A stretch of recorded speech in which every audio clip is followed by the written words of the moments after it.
Welcome back to the channel. Today, we're diving into a story about a man who had everything and then lost it all in a single brutal moment. This is the story of Job, a story about faith under the highest possible pressure. Imagine Job. He's not just rich. He's the Bill Gates of his day, but better. He lives in the land of Uz, and he is a man of massive integrity. Blameless, upright, someone who genuinely feared God and shunned evil. His life was blessed.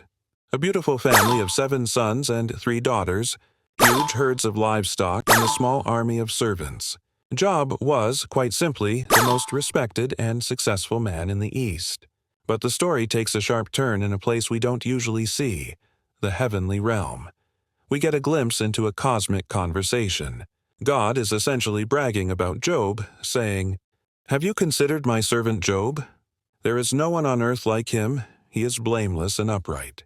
Then Satan, the accuser, steps in, and he throws down a challenge that cuts to the core of Job's faith.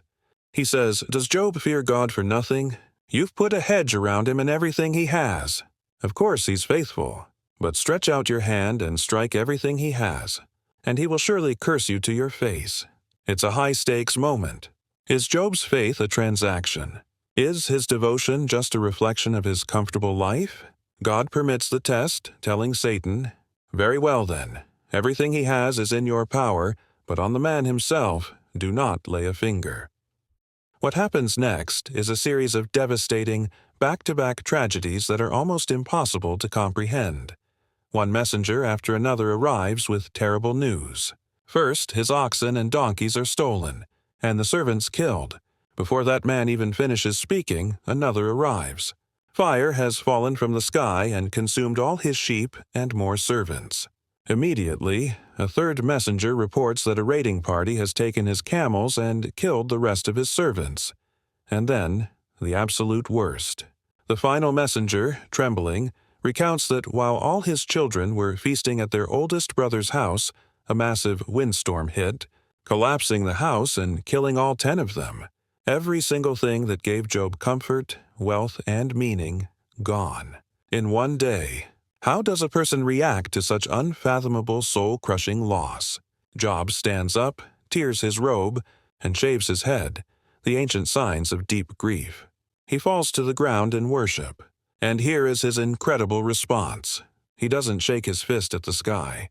He says, "Naked I came from my mother's womb, and naked I will depart. The Lord gave, and the Lord has taken away. Blessed be the name of the Lord."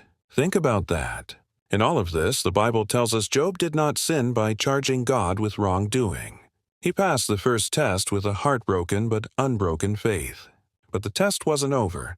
Satan challenged God again, arguing that a person will give up everything to save their own skin. This time, God allowed Satan to strike Job's body, but his life was to be spared. Job is immediately afflicted with painful, agonizing sores from the soles of his feet to the crown of his head. He's sitting in ash, scratching his sores with a piece of broken pottery. His wife, seeing his utter agony, turns to him and says the most famous line of frustration, "Are you still maintaining your integrity? Curse God and die." And Job, looking at her, says, "You're talking like a foolish woman. Shall we accept good from God and not trouble?" The rest of the book details the long, agonizing debates between Job and his 3 friends who arrive to comfort him, but mostly end up accusing him. But that's a story for another time. What matters right now is the foundation of this story. Job was tested to the extreme, not because he sinned, but to prove the nature of genuine faith. His story tells us that our faith should not be dependent on our circumstances. True devotion is what remains when the blessings are gone. It's an incredibly challenging concept, but it's why Job's endurance under pressure remains one of the most profound displays of faith in history. Thanks for watching. Please subscribe and share,